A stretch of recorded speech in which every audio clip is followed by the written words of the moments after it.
Nice. I'm Rod Sterling. You're listening to the Zero Hour. Suspense. I'm the Whistler. Yours truly, Johnny Dollar. Who is it? The Fat Man. Presents The Man Called X. The Mysterious Traveler. Another journey into the realm of the strange and terrifying. I hope you will enjoy the trip, that it will thrill you a little and chill you a little. So settle back, get a good grip on your nerves. Where are we going? You'll find out when we get there.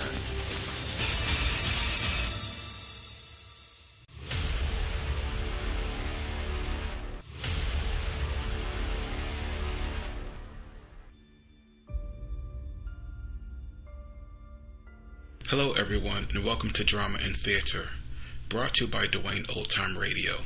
Drama and Theater features some of the best programs from the golden age of radio, including Escape, The Fat Man, Suspense, The Whistler, Zero Hour, Yours Truly Johnny Dollar, and many, many more.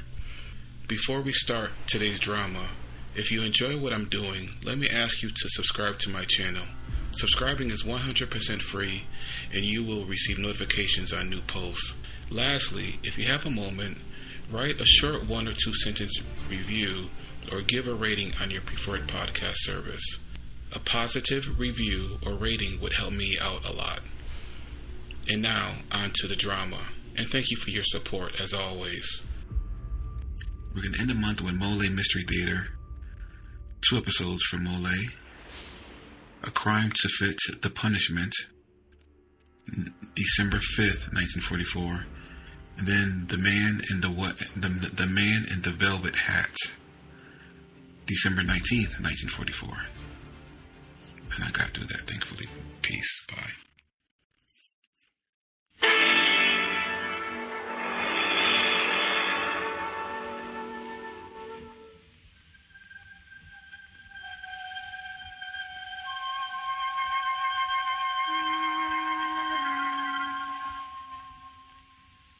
Hey, you. Yes, you. Are you one of those people who like to know the answer? Have you a logically and analytical nature? Does murder and mystery fascinate you? It does, huh? Well, get out the magnifying glass, Sherlock. I think it's time for a crime.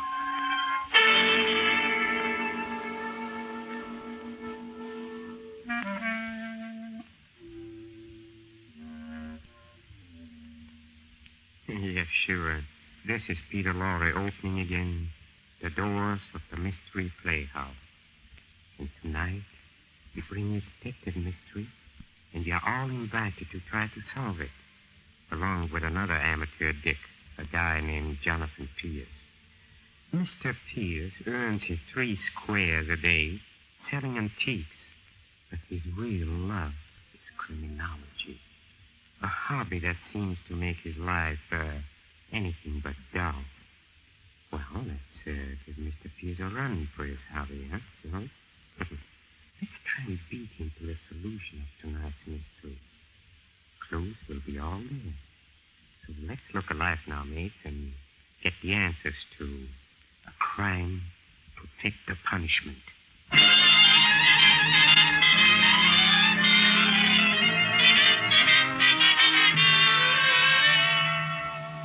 Our scene opens in the antique shop of Jonathan Pierce. With him is a friend, Betty Hughes. Look, Jonathan, why don't you give up this antique shop and become a full-fledged private detective? After all, you've been very successful. Besides, I'm yearning for a life of excitement and mystery. Meaning? Meaning I'll be your assistant. Nothing doing. If I need an assistant, it won't be a woman. You'd probably faint the first time a mug said boo at you. Faint? Well, of course I'd faint if that were the thing to do. Furthermore, I think some other time here comes a customer. Young man, Are you Jonathan Pierce? I am. What can I do for you, sir? That's what I'm here to find out. Who's the young lady? Oh, this is... Never mind answering. I was young once myself. Pierce, I want to hire your services as a private detective. How did you know I'm that? David Warlock. Used to be called Warlock Tycoon, filthy with money. All the Warlocks are. So I'm able to pay well. Well, that's very nice. My but son, Freddie, is about to be blackmailed. Actually, my adopted son. His father was my business partner before he died. And he knew Freddie was a weak-willed lad, so he wanted me to look after him and his inheritance.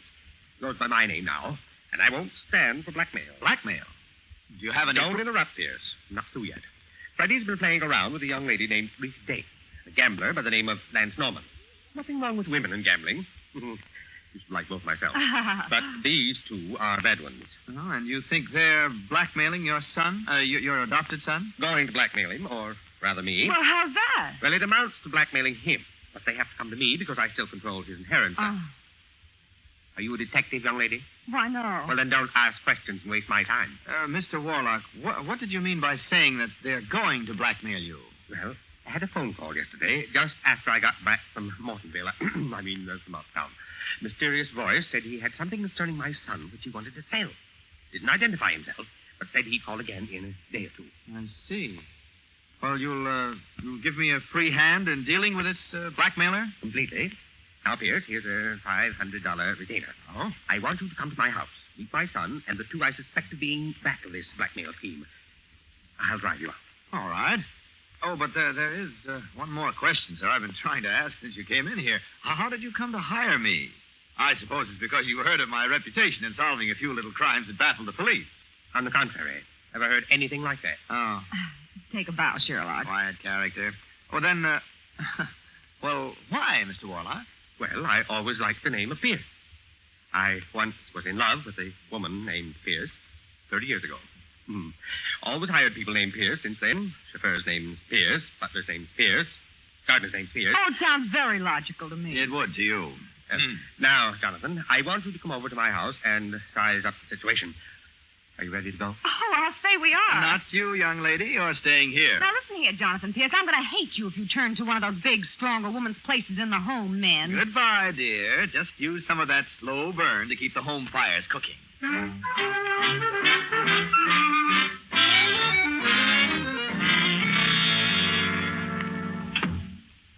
Well, this is my little home, Jonathan, my boy.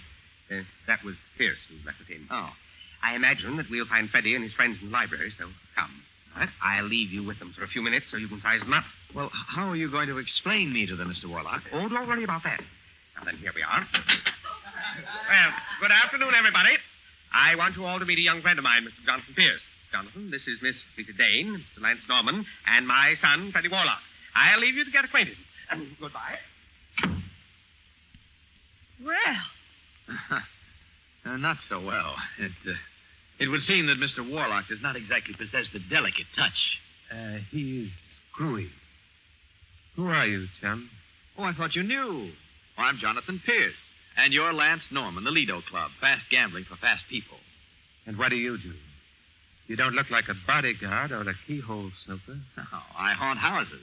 I've just been hired to haunt this one. A wise guy. Every time a guy starts talking wise like that, you want to watch him. He's liable to start lifting the silverware. Now, you look here, Pierce. Did my father hire you to snoop on us? He's always hiring people named Pierce. Well, if he did, you might as well know I'm going to marry Rita whether he wants me to or not. All I got to do is wait another 6 months. Then I get all my own dough and I can do just as I please, you see? Oh, don't bother explaining to him, Freddie Doll. Now, look, both of you keep quiet and let me handle this. Look, chum, I don't like the way the old man dumped you in here and walked off. What's the payoff? Well, we might as well get everything straight. I'm an antique dealer. Whose hobby is playing detective, huh? Something like that. A Seamus, huh? Gee, they're even getting private cops now who wear neckties. I thought I smelled copper when you walked in. Well, get this, cop. These two kids are in love. They're floating on the clouds. I'm not surprised. The kid's breath has enough alcohol on it to make me float on the clouds, too. I suppose the old man pays you for being funny. Anyway, these kids can't live without each other, see? So just keep your nose out of the picture, or it might get sniffed out. How touching. And I suppose you're the marriage broker, or maybe you're just here to chaperone them. Well, what is it, Pierce? I beg your pardon, but Mr. Warlock would like to see Mr. Jonathan Pierce in his den immediately. Oh, thank you, Pierce. I'll be seeing you later, lad. I can hardly wait. Shamus.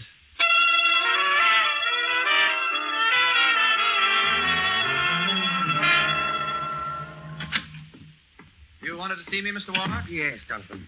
Here on the telephone. It's the blackmailer I told you about. Oh. Pierce recognized it as the same voice as called yesterday, and I wanted you to listen in on my conversation with him. You can use that extension over there. Oh, all right. Go ahead. Hello? This is Warlock speaking. This is the same guy that called you yesterday, Warlock. I got a little piece of paper about your son that the police would like to get their fingers on. But I, might be willing to sell it. Eh? How much? $5,000. You want to talk about it, or do I go to the cops? No. I'll talk about it. I won't meet for myself, but I'll send someone I can trust.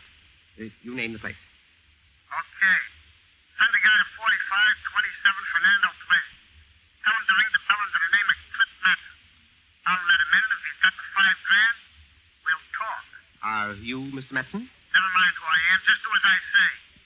And Warlock, Yes. don't try any fancy stuff, or your son will end up in a big house. Tell that guy to hurry up. You heard him, Jonathan? Yes. I've got $5,000 right here, and you'll take it with you. I leave it up to your judgment as to whether to give it to him or not. But remember one thing. What's that? If Lance Norman and Rita Dane are back of this, as I suspect they are, I'll pay any amount over and above this to pin it on them. Now, you go see this Clip Matson and see what you can do.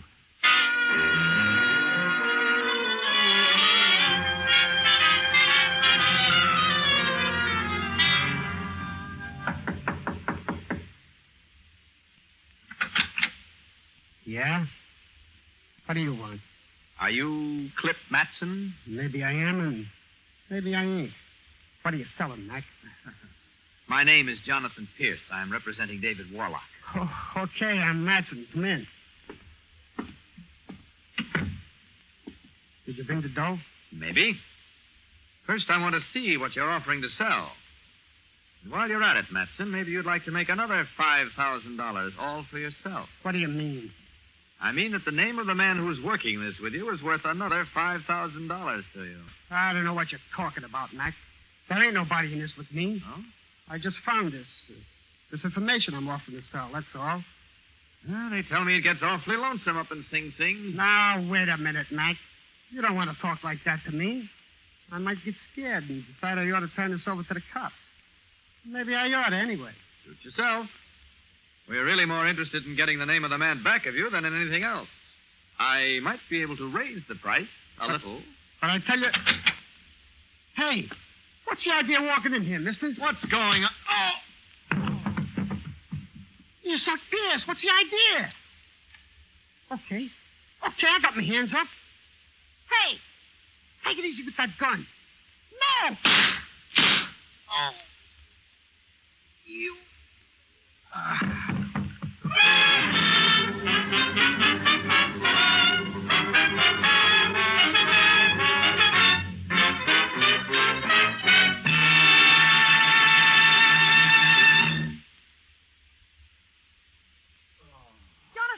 Jonathan, wake up! Oh. Jonathan! What? Oh, hello. Hello. Oh, so this is what heaven's like. Eh? Now, stop that, Jonathan. Are you hurt? No, Betty. No, outside of a lump on my head. Oh, boy, it could serve as a road marker. A headache and a certain loss of pride. I feel fine, just fine. Did Clip Matson get away? I don't think so. There's a man over here on the floor, but I haven't asked him his name because he's dead. Dead? But how? Well, I'm not up on these things, Jonathan, but I imagine the 2 bullet holes in him have something to do with it. Bullet holes? Oh, I remember now. I sort of heard 2 shots just as I was drifting out of this world. Must have been those. Here, let's see. Yes, that's Clip Matson, all right. But why? Well, maybe somebody didn't like him. Oh, you're a big help. By the way, what are you doing here? I thought I left you at the store. Well, you did, darling, but you see, I'm the type that feels men need looking after, so I followed you. First to Warlock's and then here, and you ought to be grateful. Well, it's touching to know that someone is interested in whether I'm alive or dead.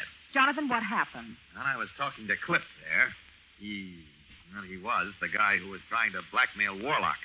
Suddenly, somebody came in the door behind me. The murderer. Exactly, my dear Watson. I started to turn around, and the guy slugged me. Huh. All I got a chance to see was a hand wearing a gray glove and the barrel of a gun that was rapidly nearing my head. That's the last I remember, except for the 2 shots. Boy, some detective I turned out to be. Oh, well, don't be too hard on yourself, Jonathan. It could have happened to anyone. Yeah, sure, but it happened to me. All right, come on. We've got to give this apartment a fast once-over to see if we can find that paper Matson wanted to sell. You take that side. I'll take this side.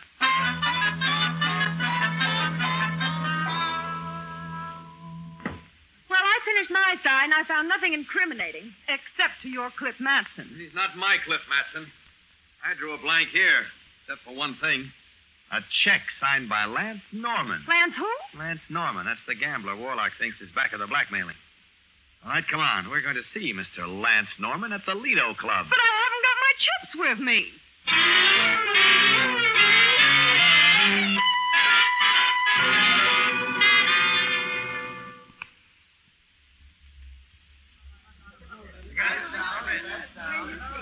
This is the club, Lido, Betty.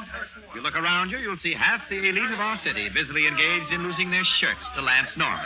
Well, that's very exciting, Jonathan. Well. Hello there, Pierce. Why, Lance, hello. Well, is this a business visit or a social one? Oh, let's call it a business visit, shall we?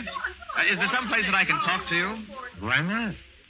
Come on in my office here. Oh, thank you. Come on, you'll be just as safe in here as out on the floor. Safer, probably. There don't seem to be any wheels in here. You know, your sense of humor is going to kill me someday. If it doesn't kill you first. Does the check have a name? Oh, of course, my Not name... to you, Lance, no. Do you know a Cliff Matson? I might. And I might not. He probably did a lot of odd jobs for you. Such as blackmail. I don't need any sideline as long as I have this club. It pays off very nicely. Cliff had one of your checks, which he hadn't cashed. Well, I write a lot of checks. Jonathan, he talks exactly like the gamblers in the movies. Well, I like a dame with nerves. Anytime you get tired of that dumb Seamus, come around and see me, sweetheart. Well, maybe I will. If you do, it'll be on a visiting day, and you'll have to talk to him through bars. Not this week, Seamus. Look, if you've got any more questions to ask, get them over with. If not, get out. Where's your girlfriend, Rita? She's out on the floor. And the Warlock boy? He got drunk on us, so we left. Oh, that must have been a touching scene. The parting lovers. Okay, chum, on your way. You're beginning to bore me. We're practically gone. Oh, by the way, Lance, do you own a pair of gray suede gloves? Maybe. And maybe not. Well, your eloquence is touching. Come on, Betty, let's go. You've done enough slumming for one day.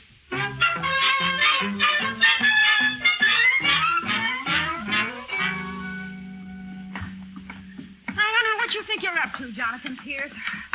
First, we go and visit that gambler, Lance Norman, then we rush over to this apartment house and walk up the stairs, and there's a perfectly good elevator to ride up in. Lance Norman's apartment is on this next floor. Oh, it is?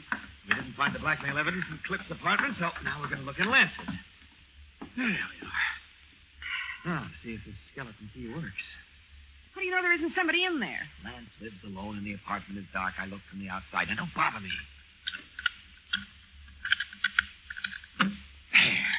I got it. Okay, in you go, dear. I don't think we'd better risk turning on the room lights. We'll use matches to see how... Who turned on that light? I did. Just take it nice and easy, both of you, and this gun won't go off. Lance Norman... Jonathan, I thought you said there wouldn't be anybody here. No, I'm wrong. Go ahead and sue me. Well, not so smart, are you, Seamus? I figured you'd come prying around my apartment since you didn't get anything out of me at the club. Too bad I got here first, huh? Okay, so you got here first. What do we do now? What we have to do, Seamus. You know, it's too bad you both look too young to die. You mean you're going to shoot us? Oh, no, please, not that. Jonathan, I think I'm going to faint. Hey, turn them lights back on. Please, Mr. Norman, don't shoot. I didn't mean to turn out the lights. It was just that I almost fainted. You see, and I bumped into them, and I'll turn them right on again. Only please don't shoot. I don't want to die, Mr. Norman. I don't want to die. Stop it, I said. Let go of me. Let go.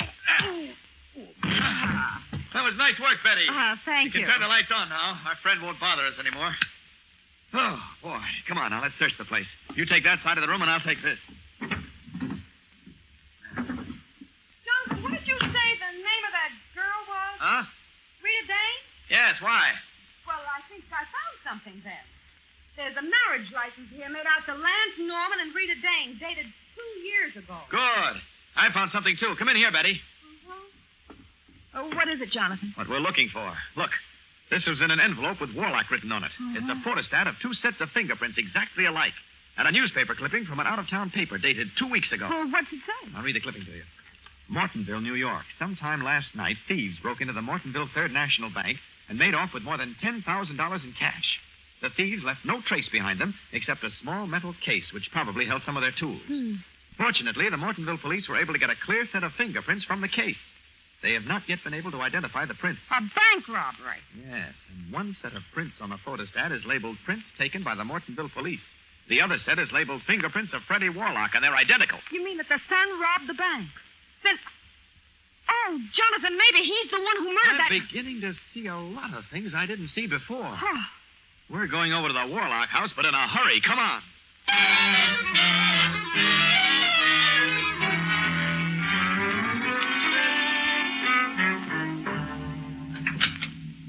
Hello, Pierce. Will you tell Mr. Warlock that Mr. Jonathan Pierce is here? You may go in, Mr. Pierce. You'll find everyone in the library. The police, too, sir. The police? Yes, sir. I believe they're about to leave and take young Mr. Warlock with him, sir. What? He's been here quite some time. Come on, Betty. We've got to hurry. Take it. Oh, Jonathan, my boy, you're just in time. This fool policeman insists upon arresting my son. Well, if it isn't Jonathan Pierce. Hello, Lieutenant Valley. What's happening here? Well, it's like this, Pierce. We got a phone call tipping us Clip Matson was murdered. Oh? We investigated. In Matson's pocket, I found a photostat of a story about a bank robbery up in Mortonville. And proof that young Freddie Warlock pulled the job. Pocket, so that's where it was. What's that? Oh, nothing, Lieutenant. Go on, please. I got the idea that maybe Clip was blackmailing the kid and the kid bumped him off. But how could I kill anyone I didn't know, huh? Of course he didn't do it. The whole thing's stupid.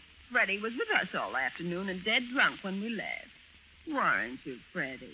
Lieutenant, you've got some pretty flimsy evidence, haven't you? You think so? We gave the kid the paraffin test, and it showed traces of nitrate on his hands. Oh? That proves he fired a gun, so I'm taking him in. Utter nonsense. I wish you'd wait a minute, Lieutenant. I think I can clear up a few points for you. With the help of Mrs. Lance Norman. What do you mean, Mrs. Norman? It's Miss Rita Dane. I'm sorry, Freddie, but it's Rita Norman. She and Lance were married 2 years ago. That's right, and I saw the license. And with the help of Cliff Matson, they've been trying to blackmail you. You'll find another one of those photostats in Lance's apartment. You can't prove a thing. Good work, Jonathan. I knew you'd do it. Look, Pierce. You think Lance did the killing, too? No. Lance didn't do it. Who did then? The kid? No. The killing was done by my client, David Warlock. Jonathan, what kind of nonsense is this? No nonsense at all. Warlock's been handling the inheritance of Freddie, and I suspect you'll find it short. Well, Freddie was due to collect in 6 months, however, so Warlock thought of framing him for killing Cliff Matson. But how did he know this blackmailer would show up? Because he planned it that way. He robbed the bank at Mortonville and planted Freddie's fingerprints on the scene. Then I imagine he saw to it that this evidence was placed where Rita and Lance could get hold of it and pass it on to Cliff.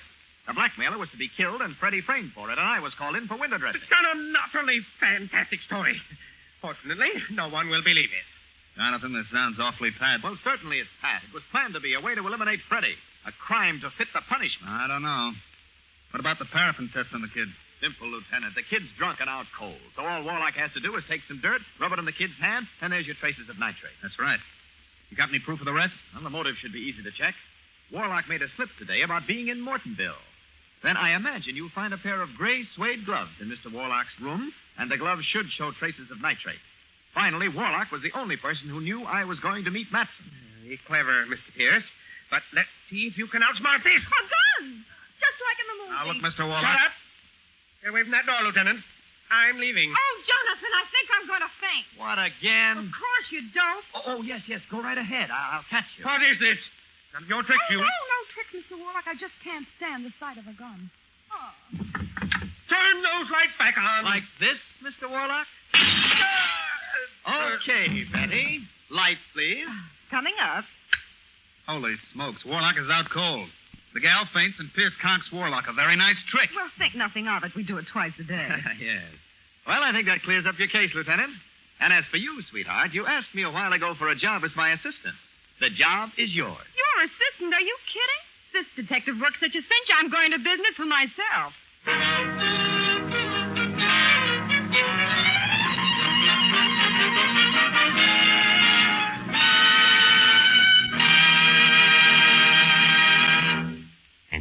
you have A Crime to Fit the Punishment. Tonight's performance in the Mystery Playhouse.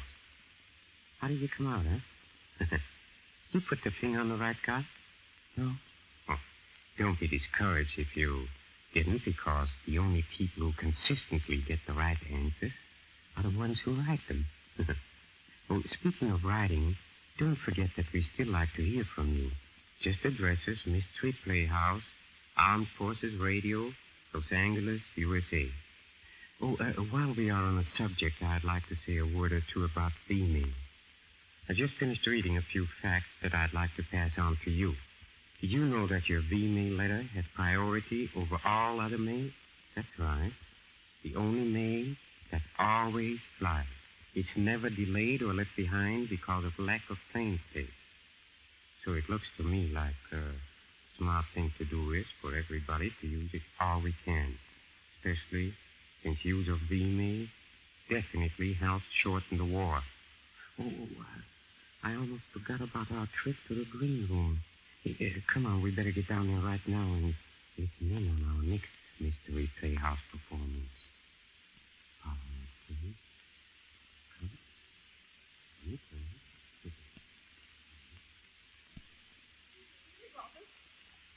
Yes, sir, just a minute. Look, Chief, I think I better go out. Chief Magruder, it's the mayor. The mayor?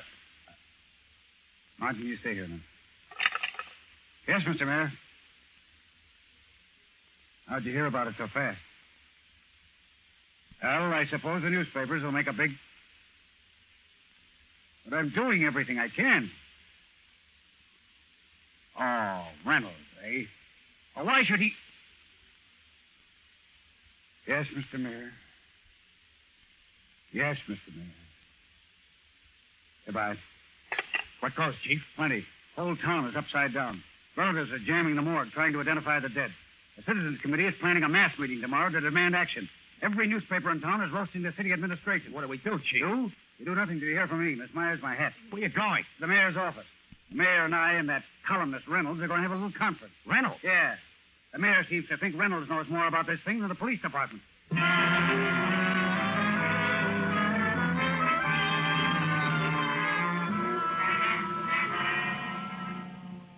Answer me this, Magruder. Answer me this. Has there been a murder? Are these accidents murders? Maybe there aren't any murders, Mr. Mayor. Not in the ordinary sense. I believe there is, Magruder. Just a minute, Reynolds. Your Honor, except for the panic at the movie house, every death was accidental or natural, as sure as we three are in this room. What do you mean? What about the man in the velvet hat? Put the screws on some of the people who say they saw him, and he'd disappear like that. Forget it. To the people of this town, he's real. And this panic, cold panic, right in the middle of the holidays. The people are scared blue. May I say something, Mr. Mayor? Well, certainly. That's why you're here. Look, the way I see it, either it's all a hoax or there is a man in a velvet hat. That's right. So either prove the hoax or catch the man. All right. I think we can do one or the other. If Reynolds will help. Well, certainly I'll help. How? I'm going to challenge the man in the velvet hat, and Reynolds is going to publish that challenge. I'm going to say I don't think he's a god. I'm going to say I don't even think he's a good criminal. Anybody can boast of a murder after it's happened, but only a master criminal can boast of a murder before it's happened and get away with it. I'm going to challenge him to name his next murder before it happened. And Reynolds will publish my challenge. Okay, Magruder. But I predict that he'll accept your challenge, and that when he does, you will not catch him.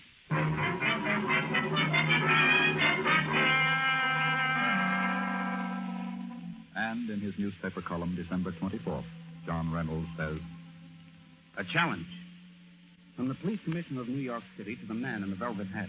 Quote, I challenge you to prove that you were a criminal. I think you're a fraud. If you're not a fraud, you will announce in advance the time and place of your next killing, murder, mercy, death, whatever you call it. Unquote.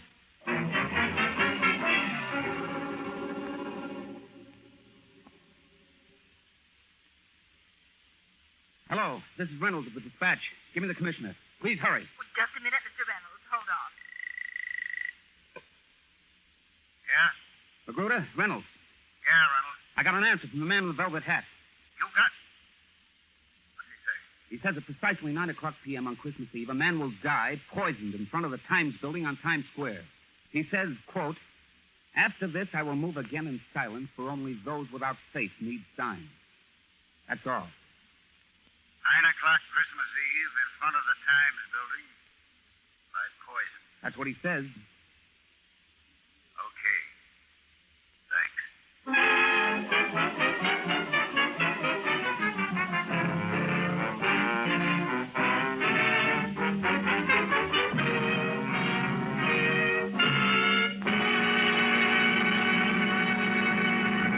There, my friends, we have a portion of our next mystery. And an exciting one it is, too. The town of New York is turned into turmoil by the appearance of what seems to be the master of all mad killers. So you better be on hand to hear the entire show, don't you think?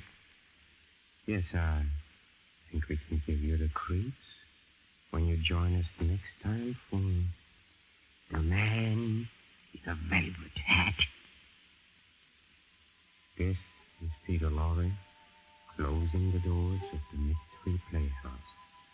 Good night. Sleep tight.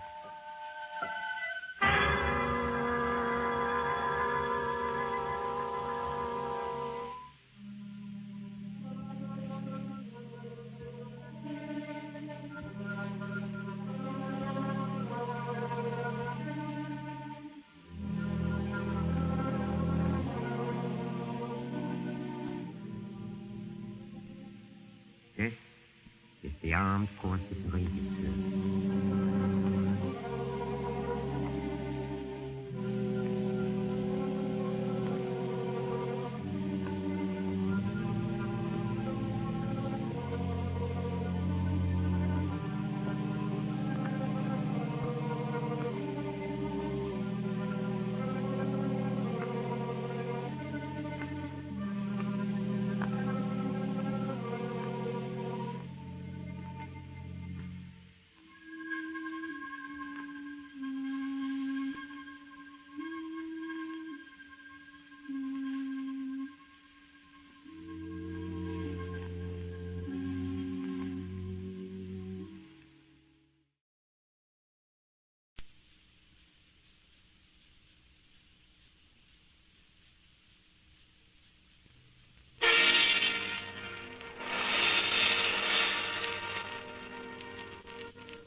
Oh, yes. What happened seemed accidental. The man who opened the elevator door and plunged 10 stories to his death. The hotel fire that reduced 5 people to charred ash. And Edward Turner, who died when his car smashed into a pillar. But why was the same man at the scene of each tragedy? A man in a velvet hat.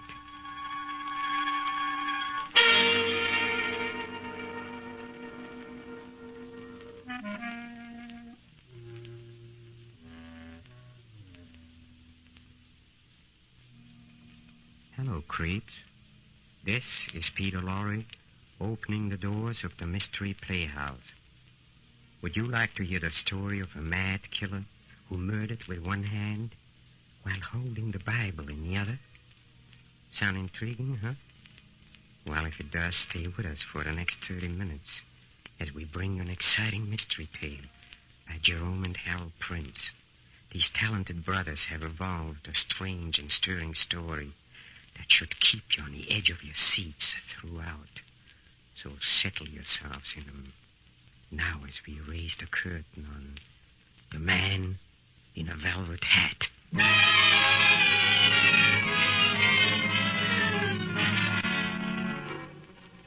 The beginning, New York City.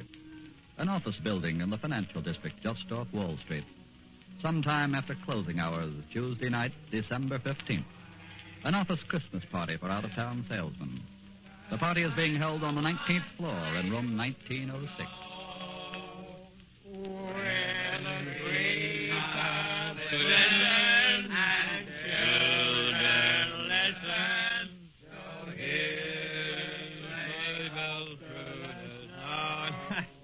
No, fellas, no, I really gotta go. No kidding. Stick around, will you? It's early yet. Not 11 o'clock yet, Smitty. Leave it to Smitty, will you? The louse has got a date somewhere. Oh, no. fellas. I'm going straight home to the little woman. Oh, you. I love you, kid, but oh, my wife.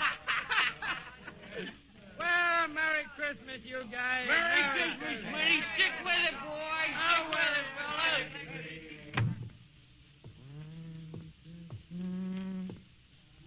Turn the lights off in this corridor. How do you like that?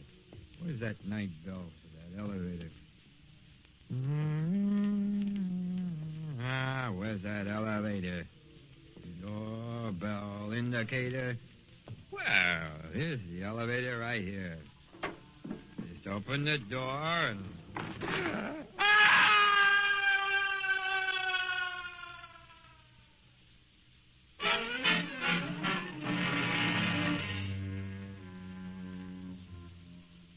Sudden death in an elevator shaft. That was at 11 p.m. Tuesday, December 15th. 9 hours later, 8 a.m. Wednesday, December 16th, a letter is delivered to John Reynolds, the ranking New York newspaper columnist. Here's a screwy letter, Mike. My dear Mr. Reynolds, it was my whim 2 hours ago to take home with me to eternity my son, known in this life as Fred Smith.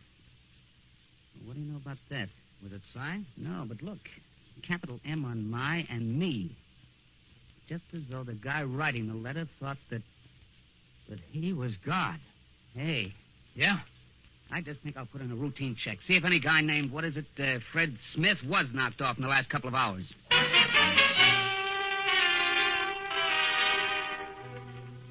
The following day, December 17th, at a downtown hotel. 3 alarmer! That's a lousy note, hardly a week before Christmas. Poor devil. 5 dead, the chief figured. All from some dope who has to smoke cigarettes in bed in a flyer-trapped flea bag of a hotel.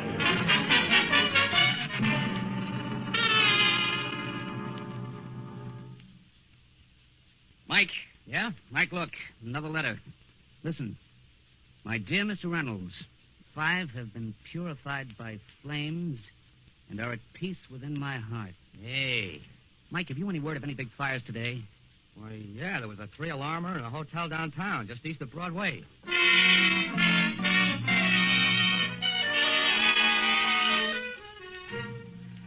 One day later, December 18th. It is night. 2nd Avenue is wet and slippery with rain. Then...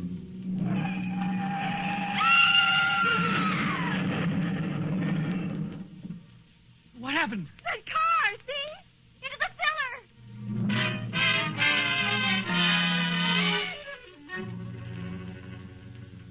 My dear Mr. Reynolds, in a swift chariot I have taken Edward Tucker home to glory. No signature. The 3rd in 3 days, and if it's like the others, it's on the beam. This looks like a story.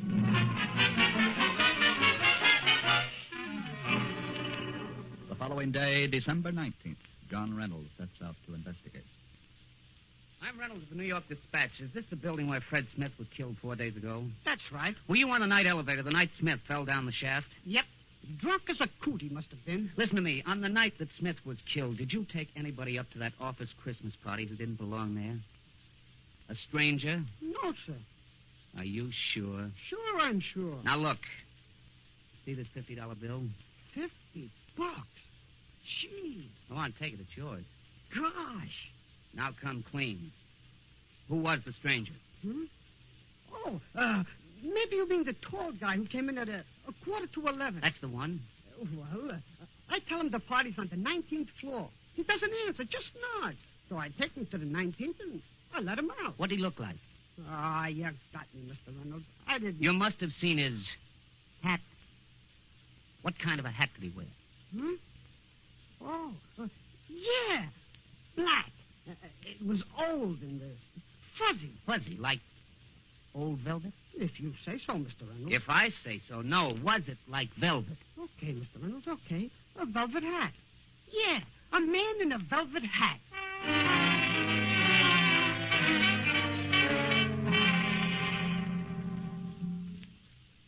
You were one of the firemen working in that fire in this hotel. Was there anything suspicious? Just a guy smoking a cigarette in bed. That's suspicious.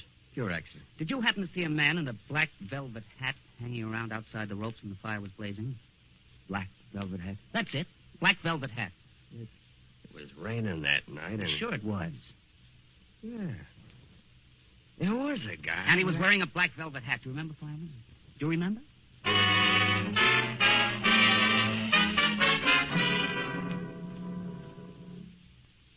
Madam, they tell me you were a witness to that auto crash down the street last night.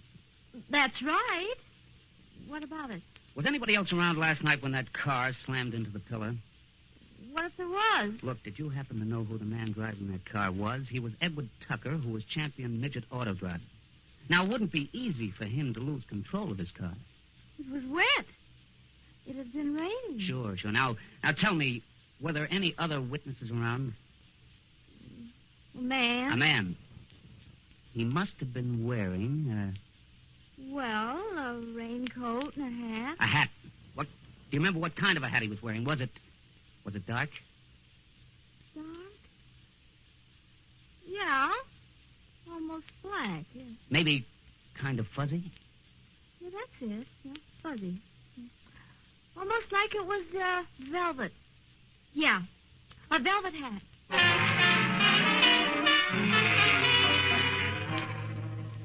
And in John Reynolds' column in the New York Dispatch the next morning, December 20th.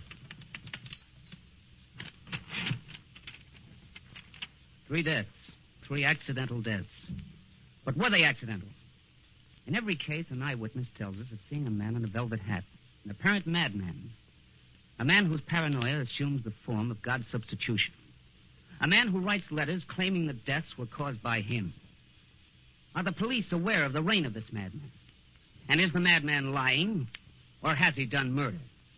But if murder has been done, and if this man is a murderer, he's a murderer such as the world has never known. Or perhaps such as the world has always known, but never seen.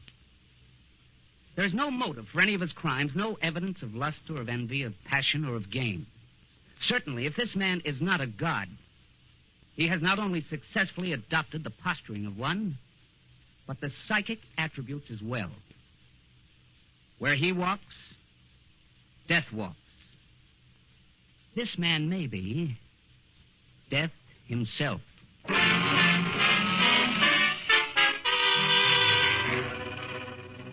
And all New York reads John Reynolds' column and wonders. Then, in the next 3 days, come 3 more deaths, 3 more letters, and 3 more reports in John Reynolds' column telling of eyewitnesses seeing the man in the velvet hat at the scene of each crime. And now comes panic.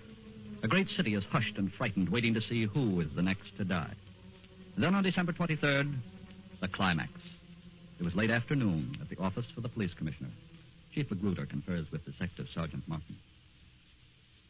Well, I haven't much to report, Chief. This is the wackiest case I've seen. Never mind that. Get to the facts, Martin. What facts? So we're supposed to find a guy wearing a velvet hat, so we can't find anything. Where he lives, his name, nothing. Just doesn't seem to exist. Perhaps he doesn't exist. Well, yeah, well, tell it to New York City. Tell it to the newspapers. Now, look, Chief, don't you think it'd be better if we told the reporters that we've been getting the same letters that this columnist Reynolds has? Let them know we're at least hep to what's going on. Yeah, perhaps you're right. Chief Magruder. Chief Magruder. Take it easy, Miss Martin. But it's happened again. The man in the velvet hat. What? Where? How? When? Crowded movie theater. A woman screamed and shouted, "Look out, the man in the velvet hat." And there was a panic. Panic? Is anybody killed? 16. 16 dead.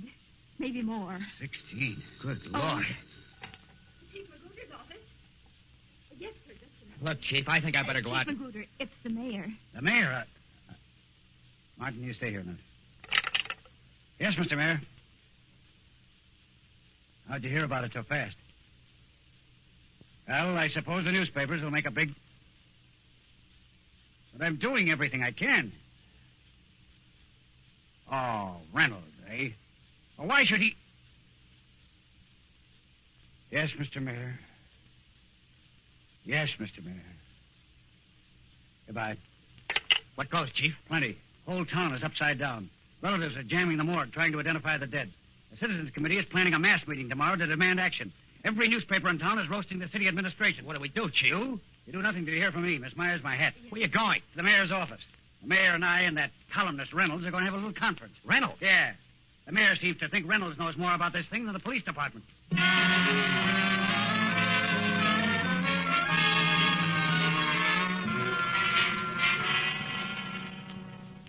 me this, Magruder. Answer me this. Has there been a murder? Are these accidents murders? Maybe there aren't any murders, Mr. Mayor. Not in the ordinary sense. I believe there is, Magruder. Just a minute, Reynolds.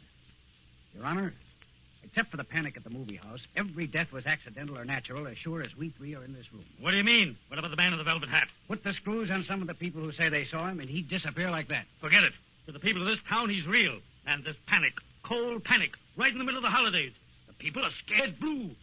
May I say something, Mr. Mayor? Well, certainly. That's why you're here. Look, the way I see it, either it's all a hoax or there is a man in a velvet hat. That's right. So either prove the hoax or catch the man.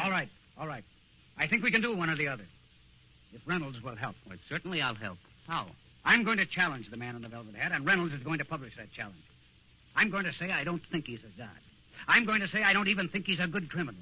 Anybody can boast of a murder after it's happened, but only a master criminal can boast of a murder before it's happened and get away with it. I'm going to challenge him to name his next murder before it happens. And Reynolds will publish my challenge. Okay, Magruder. But I predict that he'll accept your challenge, and that when he does, you will not catch him.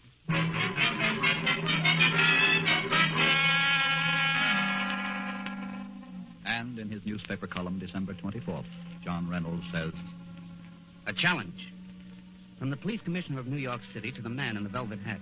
Quote, I challenge you to prove that you were a criminal. I think you're a fraud. If you're not a fraud, you will announce in advance the time and place of your next killing, murder, mercy, death, whatever you call it. Unquote.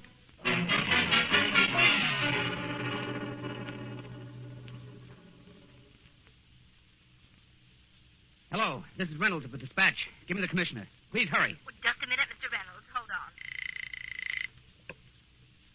Yeah? Magruder, Reynolds. Yeah, Reynolds. I got an answer from the man in the velvet hat.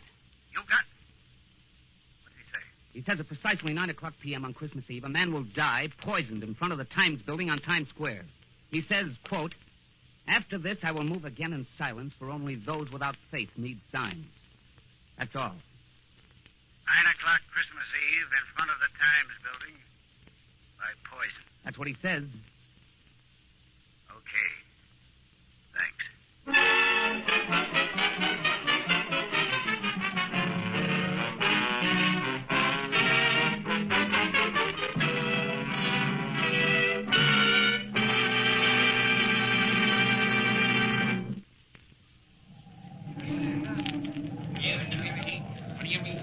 What time is it now? It's 4 minutes till 9, Chief. 4 minutes, huh? It's darn cold out here. Why do they keep playing that same tune all the time? That was popular 2 years ago. Did they write any new Christmas songs? It's a good song. Stop chattering each other, both of you guys. Tell your nerves to lie down. Oh, my nerves are all laying down and purring. All right, then, shut up. Keep your eyes on your watch. Now, let's see. Simon and Thompson in front of the Times building. Burke and Lamantia in the lobby. Rowan over there across the street on 7th Avenue, and the whole homicide squad scattered all over the theatrical district. All right, I'd like to have doubled the number of guys standing around just in case. Now, it's your nerves need to lie down, Chief.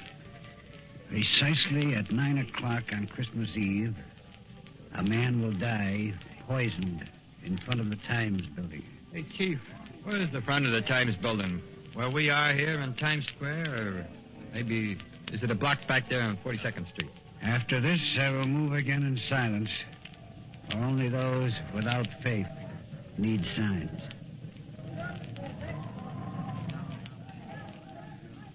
Martin. Yeah? You got a good reason why he didn't type out his last note on a typewriter like he usually does? Why does he have to write this one in that Bible lettering? Search me. Maybe he's God. Maybe he likes to write like the Bible. Yeah, and maybe I'll break you and send you out to Pound of Pete on Staten Island. How much time, Martin? Less than 30 seconds if the guy is prompt and keeping his appointments. Hey, Chief, huh? Look at that guy. See? Which guy? Standing over there on a curb on 7th Avenue. Guy has no hat on. He's got no coat on him. Carrying his coat under his arm. On a night like this, he's qualifying for the booby hatch. Here he comes. Watch him. He's coming through those cars. Keep your eye on him. He's coming right at us. He stopped. Yeah. Hey, look at him. What's he doing? Swallowing poison, you fool. Grab him, quick. Stop that guy.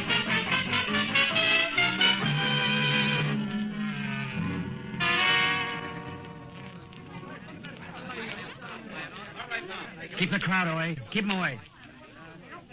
That is a doornail, Chief. Yeah, isn't he, though? Here's his coat, Chief. It's a brown raincoat, inside out. Look at it. Something in his pocket, huh? Well, it's a velvet hat. Hey, Chief. Yeah? Here. Simon picked it up. Said he dropped it on the sidewalk just before he drank a poison. Give me it. It's a letter. His last. Let those without faith disbelieve now.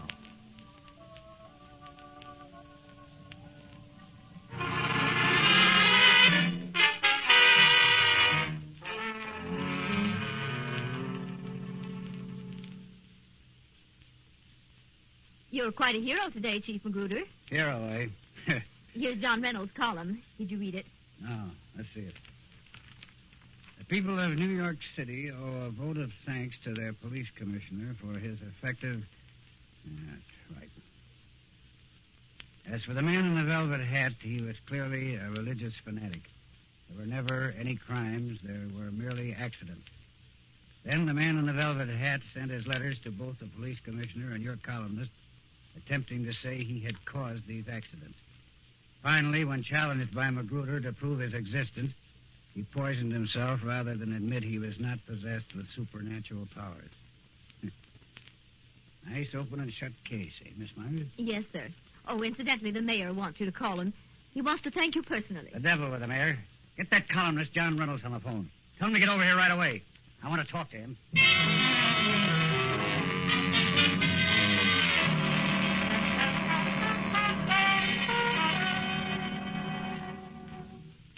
It was a queer case, Magruder, wasn't it? Not really knowing. Yeah. You know, I had the right hunch from the beginning. Kept it to myself, though.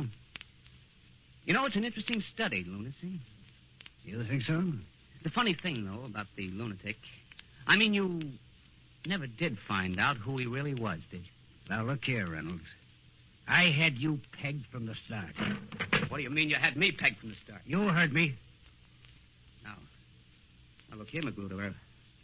Are you implying the man in the velvet hat and I were working together? No. There never was a man in a velvet hat. You wrote those letters yourself. I wrote... Why should I? What motive could I have? Plenty. You write a newspaper column, don't you? You got to keep it filled and get it read, don't you? Now, look. I'm an old-fashioned cop, Reynolds. I ask myself, who gains? In this case, you did. You created the man in the velvet hat out of whole cloth. You wrote his letters and mailed them to me. And through coercion, bribery, or suggestion, you convinced a lot of witnesses they actually saw this phantom at the scene of each accident. This is a gag, a rib. You can't be serious. And maybe we found the typewriters you wrote the letters on, and maybe we didn't. You can be sure that if we haven't, we will. It's a beautiful theory, Magruder. But spoiled by an ugly fact. There was a man in a velvet hat. And you haven't. Dead. No, Reynolds. There wasn't any man in a velvet hat. What? How do you know? Look at the man we found dead. The man who took his life in front of the Times building was released from an insane asylum only one day before you published my challenge. He couldn't have been the man in the velvet hat all those other times, not while he was in the asylum. Now look, Magruder. Don't let your theory run away with your head. You know darn well... Don't tell me what I know darn well. You wrote that biblical script. Then you got this poor fellow who killed himself on Times Square. You took advantage of his insanity to coerce him, cajole him, persuade him in some way to do what he did. You're out of your mind. Chief, excuse me. What do you want, Kachowski? Well, Chief, here's the guy we're looking for. Second-hand typewriter store, man, in Brooklyn. That's the man. That's him. That's the man. What are you talking about? You're crazy. I tell you, 7 or 8 times he comes into my store, types something out, each time on a different typewriter. Always letters, since he's trying them out. The man's lying. He never saw me. That's the man, all right. I remember him. That's Okay, calm down. All right, Reynolds. What have you got to say now? Now, listen, Magruder, listen to me. When I began this whole thing, I never dreamed it You would cause... never dreamed it would cause the death of 16 people in a crowded theater. And the insane man you persuaded to take poison. That was murder, too, Reynolds. Murder? Well, they'll electrocute me. Magruder, you're the only one that knows. You can hush this up. Give me a break, will you? Well, what do you say? Look, I've got money. I'll make you a rich man. What do you say, Magruder? What do you say? I say you're gonna burn, Reynolds. You're gonna burn.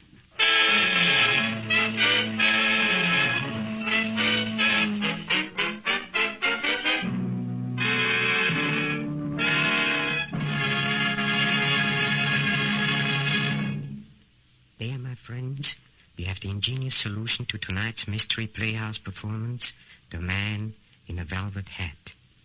And the moral? Don't make up a man who wasn't there. You might end up in the electric chair. Pardon me, please. The creep who writes this stuff twisted my arm. Well, we've just got time to look in on the green room where our players are rehearsing the next bedtime story. Follow me, please. Come.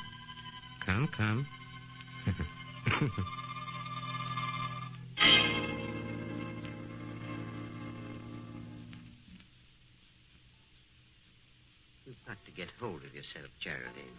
I can't help it, Doctor. You see, it starts every night about this time. What starts? The music. David's last composition. I hear it being played on a piano.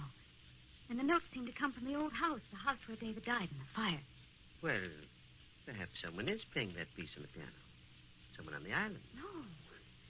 No, there's only one other house out here, and those people are away. And the dog. The dog keeps howling all night long. What dog? I don't know. There's no dog on the island, but David and I did have a dog.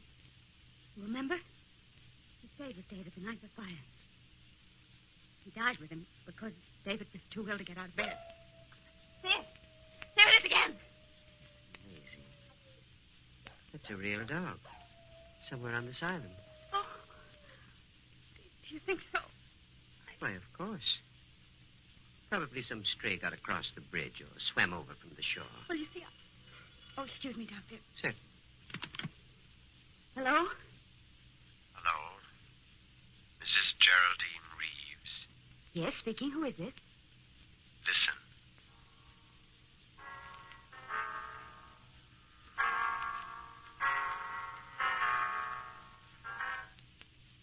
Good heavens.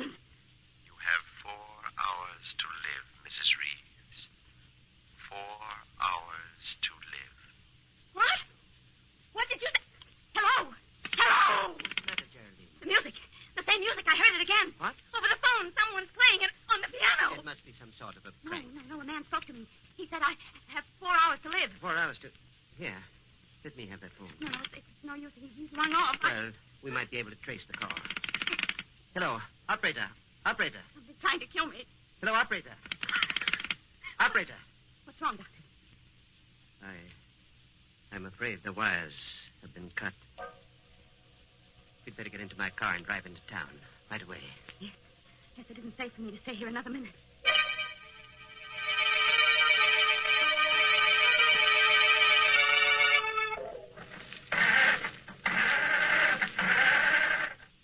Understand it. The motor won't turn over. Somebody must have meddled with this car while we were in the house. Well, try my car, Doctor. I think perhaps I'd better. Is it in the garage? Yes, I'll... Great heavens, it's gone. The garage is empty. The car's been stolen. Now, let's not lose our heads, Geraldine. But... We're not completely cut off yet. We can't use a car. We can still walk. But it's almost a mile to the bridge, and the road is so dark down along the water. It won't be too dark with a flashlight. We can go down through the woods to the edge of the water and walk along the shore. Oh, wait a minute. What's the matter? I just remembered.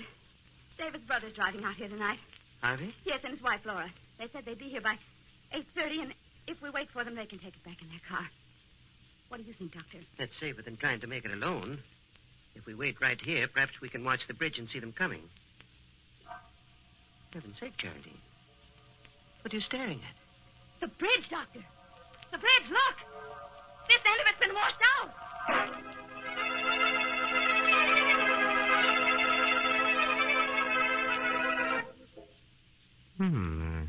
Something peculiar going on here, don't you think? I think that woman has good reason to be worried, too. Sounds to me like the beginning of just the kind of story we like around here. Nice and creepy, huh? Why, you'll have to wait until next time for the whole thing. That old scaremaster of ceremonies, that gory goon of the inner sanctum, Raymond, will be on hand. So you'll be here too, huh? Won't you? When Raymond, the giggling ghoul, tells you the spine-tingling tale. Voice on a wire.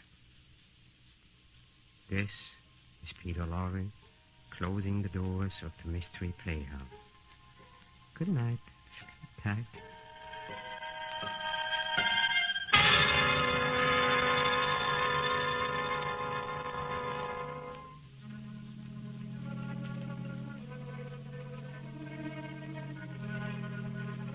This is the Armed Forces Radio Service.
Thank you for listening to and showing your support for my podcast. If you would like to receive notifications of when new episodes are posted, please subscribe to my channel. Subscriptions are 100% free, and they really help me get an idea of how I'm doing. Well, hope you enjoyed, and until next time, stay safe, wish you well, and as always, peace.